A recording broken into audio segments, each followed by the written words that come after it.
প্রকৃতিতে চলছে শীত ঋতু, আর শীত এলেই হৃদরোগ বা হার্ট অ্যাটাকের ঝুঁকি বেড়ে যায়, এমনটাই বলছেন বিশেষজ্ঞরা। কিন্তু শীতের সঙ্গে হার্ট অ্যাটাকের সম্পর্ক কি?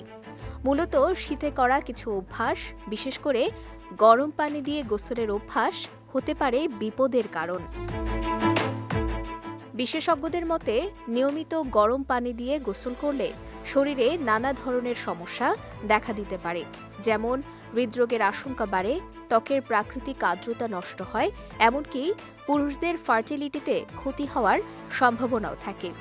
তাই মৌসুম শুরুর আগেই সচেতন হওয়া জরুরি।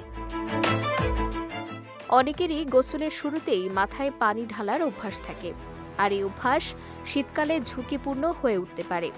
হঠাৎ করে ঠান্ডা পানি মাথায় পড়লে শরীরের রক্তনালীগুলো সংকুচিত হয়ে যায়, কারণ শীতকালে শরীরের তাপমাত্রা ও পানির তাপমাত্রার মধ্যে বড় পার্থক্য থাকে।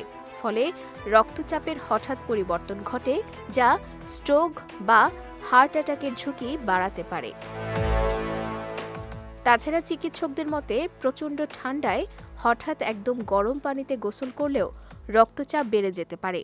এতে হৃৎপিণ্ডের ওপর অতিরিক্ত চাপ পড়ে, আর যাদের আগে থেকেই হৃদরোগ বা উচ্চ রক্তচাপের সমস্যা আছে তাদের ক্ষেত্রে এটি প্রাণঘাতীও হতে পারে। তাই শীতে অতি ঠান্ডা বা অতি গরম পানি দুটোই বিপদ ডেকে আনতে পারে। রক্তচাপের হঠাৎ তারতম্য ঘটিয়ে স্ট্রোক বা হার্ট অ্যাটাকের ঝুঁকি বাড়াতে পারে। তাই শীতকালে নিরাপদ থাকতে গোসলের সময় সহনীয় তাপমাত্রার পানি এবং নির্দিষ্ট নিয়ম মেনে গোসল করা উচিত। সঞ্জিদা আজিজ, বিজয় টিভি নিউজ ডেস্ক।